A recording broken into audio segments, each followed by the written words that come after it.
Hello, book lovers. Welcome back to Booksmell, where we explore stories that influence our lives. Today, we're covering The Psychology of Money by Morgan Housel, a book that offers practical insights into why our money decisions often stem from emotions rather than logic. Housel, with his background in finance and storytelling, presents this as a collection of real-life lessons, making it feel like a thoughtful discussion on personal finance. Money doesn't follow the clean, predictable rules of a math problem. It's messy because it's tied to people, to our hopes, our fears, and our unique life stories. This is the powerful idea at the heart of Morgan Housel's The Psychology of Money. This book isn't a list of get-rich-quick schemes or complex formulas. Instead, it explores a much more important truth. Doing well with money has less to do with how smart you are, and everything to do with how you behave. Your financial decisions are deeply personal, shaped by your own experiences and emotions. Housel's goal is to help us see that lasting financial success isn't just about the numbers on a spreadsheet. It's about self-awareness. It's about building a realistic and resilient strategy that works for you, as you are. To make these ideas stick, we'll walk through the book's main lessons, using the very stories Housel tells to bring them to life. So, get comfortable. Let's explore the stories and ideas that make this book so special. Let me tell you a story about two men. Let's call them Ronald and James. They were neighbors, living on the same street, working similar jobs. Ronald was a financial genius. He could read a company's balance sheet the way most of us read a novel. He understood market cycles, derivatives, and economic indicators. He was brilliant, and he was certain.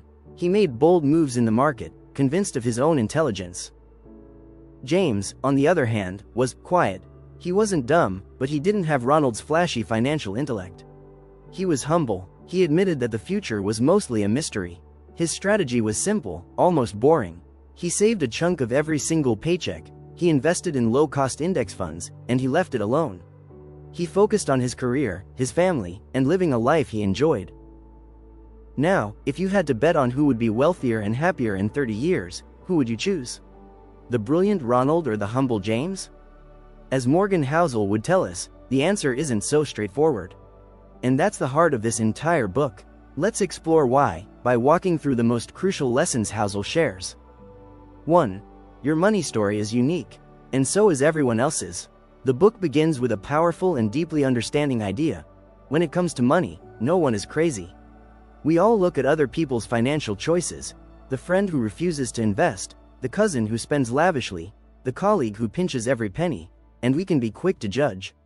We think their behavior doesn't make sense. But Morgan Housel asks us to pause that judgment.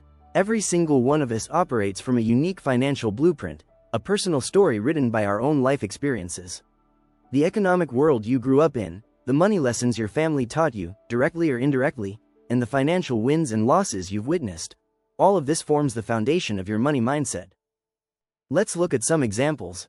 Someone who started their career during a terrible recession might forever be cautious about taking financial risks, always prioritizing job security above all else. A person whose family struggled with debt might develop an intense fear of borrowing, choosing to save up for everything, even a house. Someone who saw the stock market soar early in their life might have a natural, unshakable optimism about investing. These aren't irrational choices. They are logical conclusions based on a person's individual history. The investor who seems overly cautious and the one who seems recklessly bold are both simply acting on the lessons their personal stories have taught them. The takeaway is this: be slower to judge others and more understanding of your own financial tendencies. Your money story is yours alone, and it explains a great deal about the financial path you're on. 2. The unseen power of luck and risk. This leads us directly to the second big idea. We love a good success story. We see a billionaire like Bill Gates and we attribute his success purely to his brilliance and hard work. And he is brilliant and hardworking. But Housel forces us to acknowledge the invisible forces at play: luck and risk. Bill Gates had unparalleled access to a computer in the 1960s, a privilege almost no other teenager on Earth had. He happened to go to a school that had a computer club. That was a massive dose of luck.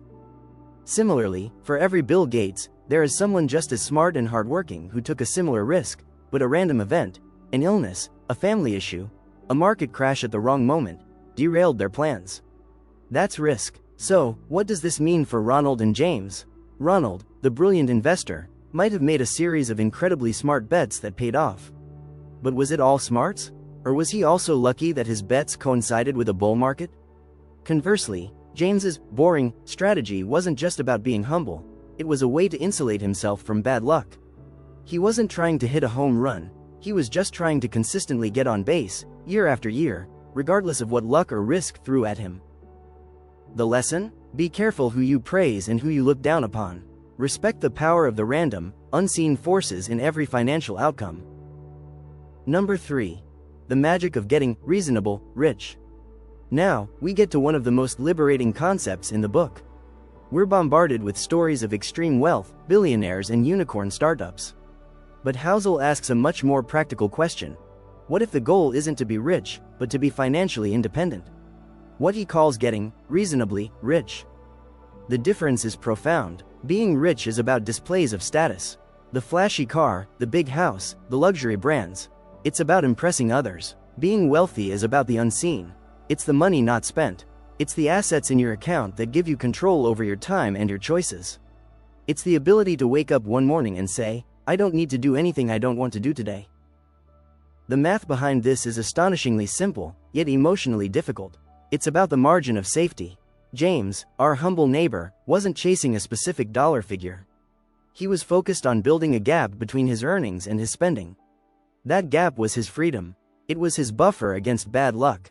It was what allowed him to sleep well at night. Ronald, constantly chasing the next big score to prove his brilliance, was likely living with very little margin of safety. His ego was tied to his portfolio. One piece of bad luck could wipe him out, not just financially, but emotionally. Number 4. The most powerful force in the universe, in finance. So, how does the humble James actually build this wealth? He harnesses a superpower that Housel says is often ignored: compounding. We all know about compound interest, but we don't feel it. We're impatient. We want linear results. We think, if I save $500 a month, in a year I'll have $6,000. That's linear. But compounding isn't linear. It's a slow, quiet, almost boring process for a very, very long time, and then it explodes. Let's use a famous example Warren Buffett likes. Buffett built his $100 plus billion fortune, but a staggering $84 billion of it was accumulated after his 65th birthday. His skill wasn't just picking great stocks, it was being a phenomenal compounder. He started young and he stayed in the game for over 3/4 of a century. James understood this. He wasn't looking for a 50% return this year. He was looking for a 7 to 8% return, on average, for the next 40 years. He knew that if he just stayed consistent, didn't interrupt the process by panicking and selling, and let time do the heavy lifting, the math would eventually work a kind of magic that no flashy stock tip from Ronald could ever match. 5. The freedom to be you. Now, let's tie this all back to the real goal. Housel argues that the ultimate dividend that money pays is not more money. It's freedom. The freedom to control your time. The freedom to choose who you work with and what you work on. The freedom to not be trapped in a job you hate because of a paycheck. This is the core of James's story. His boring financial plan wasn't about the numbers on a screen. It was about buying himself a life.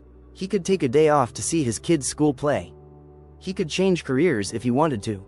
He had the ultimate luxury: control over his own life. Ronald, for all his financial intellect, might have been a slave to the market. His mood, his self-worth, his daily schedule, all dictated by the flickering numbers on a stock ticker. Who was truly richer? The trap of enough. This brings us to the most tragic part of many financial stories. The hardest financial skill, Housel says, is knowing when to say enough. Greed is a powerful beast. It's easy to move the goalposts. First, you want to be secure. Then you want to be comfortable. Then you want to be rich. Then you want to be richer than your peers. But the problem with this is that there is no finish line. You're in a race that never ends. And in the pursuit of more, you can risk losing what you already have. Ronald, constantly chasing bigger wins, was always one bad bet away from losing his enough. He was playing a game where the stakes kept getting higher, and the peace of mind kept getting lower. James, on the other hand, had a clear definition of enough. It wasn't a specific number, but a feeling. It was the point where his savings and investments could fund the life he wanted to live, without the constant anxiety of needing more. He knew that the margin of safety he had built was the goal. The freedom he had was the prize. 7. The most important part of your financial plan, you. So, after all this, what's the practical takeaway? Housel tells us that the most important part of any financial plan is the person following it. A perfect financial plan on paper is useless if you can't stick with it. If a plan that requires you to invest in volatile stocks will cause you to panic sell during the inevitable 30% market crash, then it's a terrible plan for you. The best plan is a plan you can follow through good times and bad. It's one that aligns with your personality, your beliefs, and your ability to sleep at night. For James, that was a simple, automated, boring plan. For someone else, it might be different. The key is self-awareness. The best plan is a plan you can follow through good times and bad. It's one that aligns with your personality, your beliefs, and your ability to sleep at night.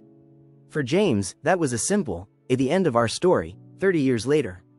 So, let's return to our two neighbors, Ronald and James, 30 years later. What happened? Automated, boring plan. For someone else, it might be different. The key is self-awareness. The end of our story, 30 years later. So, let's return to our two neighbors, Ronald and James, 30 years later. What happened? Well, Ronald had some spectacular years. He made fortunes on a few brilliant trades. He drove a nicer car than James for a long time. But he also had some catastrophic losses. His confidence sometimes tipped into arrogance, and he took risks that didn't pay off. His financial life was a roller coaster. At 65, he has money, but he's also deeply stressed, constantly watching the market, his blood pressure tied to the Dow Jones. In James? James kept saving, he kept investing, he got a few promotions, but his lifestyle didn't inflate dramatically. He paid off his house. He took his family on nice, but not extravagant, vacations. He never made a killing in the market. He just consistently plugged away. And that magic of compounding? It worked, quietly, slowly, and then all at once. At 65, James has more than enough. He's financially independent, but more importantly, he's happy. He has time for his hobbies, his grandchildren. He has peace. He won the game by redefining what winning meant. He wasn't competing against Ronald or the market. He was competing against his own past self, building a life of freedom and security, one boring, consistent decision at a time. So, what's the real takeaway from The Psychology of Money? It's the understanding that true wealth isn't about the flashy displays of riches we so often see. Real wealth is the quiet confidence of knowing you're financially secure. It's the profound freedom that comes from controlling your own time. It's the peace of mind that allows you to sleep soundly, no matter what the market does tomorrow. Morgan Housel's book is a powerful reminder that the most important financial plan isn't found in a spreadsheet, it's built in your mind. It's about choosing patience over the thrill of a quick win.